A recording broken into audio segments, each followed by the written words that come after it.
Praise the lord. యేసునామ స్మరణ అనే ఉదయకాల కార్యక్రమానికి మీ అందరికీ ఆహ్వానం అండి. ఈ ఉదయకాలం ఎలాగున్నారు? దేవుని యొక్క పరిశుద్ధ గ్రంథంలో కొలస్సీకి రాసిన పత్రిక 2:3 చూద్దాం. బుద్ధి జ్ఞానంలో సర్వ సంపదలు ఆయన యందే గుప్తంలో ఉన్నది. ఈరోజు ఇంత గొప్ప వాగ్దానాన్ని దేవుడు నాకు నీకు అందరికీ దేవుడు దయచేస్తూ ఉంటున్నాడు. బుద్ధి జ్ఞానంలో సర్వ సంపదలు ఆయన యందు గుప్తంలో ఉన్నాయి. ఇవి ఆయనను అడిగినట్లయితే దేవుడు నీకు దయచేస్తూ ఉంటాడు. ప్రభా, మంచి బుద్ధినివ్వు, జ్ఞానమునివ్వు నాయనా, సర్వ సంపదలు నీ అందు గుప్తంలో ఉన్నాయని వాక్యం సెలవిస్తుంది. నాకు దయచే ప్రభా, నువ్వు ప్రార్థన చేసినప్పుడు పరిశుద్ధ దేవుడు నీకు ఇవ్వడానికి ఇష్టపడతా ఉంటున్నాడు. ఓరల్ రాబర్ట్స్ గారు అని ఆయన నత్తి ఉండింది. ఆయన గొప్ప సేవకుడు.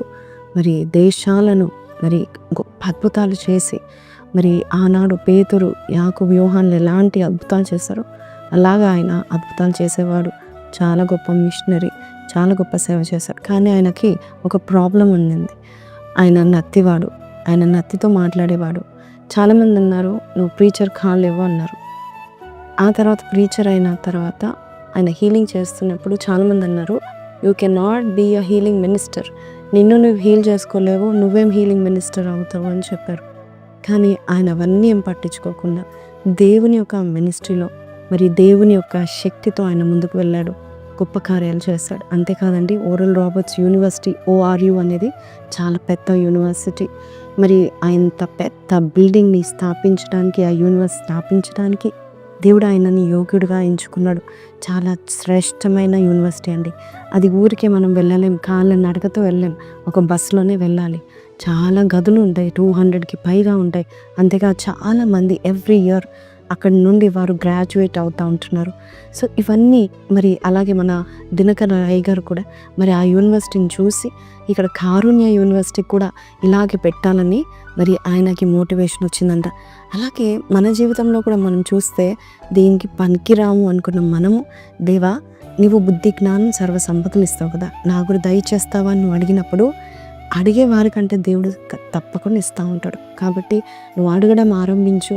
దేవుడు ఎక్కడైతే ప్రభా నాకు ఈ బుద్ధి సరిపోవట్లేదు, సొలొమోన్ అన్నాడు, నాకు సరిపోవట్లేదు, నేను చిన్నవాడిని అంటా ఉన్నాడు, దేవుడు నీకు దయచేస్తాడు. సర్వ సంపదలు కావాలా, దేవుని దగ్గర మీరు పొందుకుంటారు. మరి జ్ఞానం కావాలా, దేవుడు మీకు ఇస్తాడు. కాబట్టి ఈరోజు ఈ యొక్క వాగ్దానాన్ని ఎత్తిపట్టుకొని మనం ప్రార్థన చేద్దామా?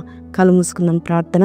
పరిశుద్ధుడా, మహోన్నతుడగు తండ్రి, అయ్యా అడిగినవన్నీ ఇచ్చే దేవుడు నాయనా ప్రభా, అయ్యా వాక్యంలో శ్రేష్టమైన నిధులు ఉన్నాయి నాయన, శ్రేష్టమైన వాగ్దానాలు ఉన్నాయి. ఈరోజు వాగ్దానం మేము స్వీకరిస్తున్నాము నాయన. బుద్ధి జ్ఞానములు సర్వ సంపదలు అయ్యా నీ యందు గుప్తంలో ఉన్నాయి. నీకు ఇష్టమైన వారికి నువ్వు ఇస్తా అని చెప్పావు అయ్యా, అడిగే వారికి ఇస్తా అని చెప్పావు నాయన. ధారాళంగా ఇస్తావు, ఎవరిని గద్దించక ఇస్తావు. మాకు దయచేస్తామని నమ్ముచున్నాము అయ్యా. నీ సన్నిధిలో అడుగుచున్నాము నాయన ప్రభా తండ్రి, మాకు తోడుగా ఉండి మమ్మల్ని నడిపించి ముఖ్యంగా నాయన ఉన్నత శిఖరాలు ఎక్కడానికి మాకు కావాల్సిన బుద్ధి జ్ఞానము సర్వ సంపదను దయచేస్తామని యేసు పరిశుద్ధ నామములో అడిగి వేడుకొంచున్నాము తండ్రి, ఆమేన్. సో ప్రైజ్ లార్డ్ అండి. You are nothing less. దేవుడు నిన్ను కూడా ఆశీర్వదించడానికి ఇష్టపడతా ఉంటున్నాడు. సో కింద కమెంట్లో God is also blessing me అని పెట్టండి. May God bless you. See you tomorrow. Praise the lord.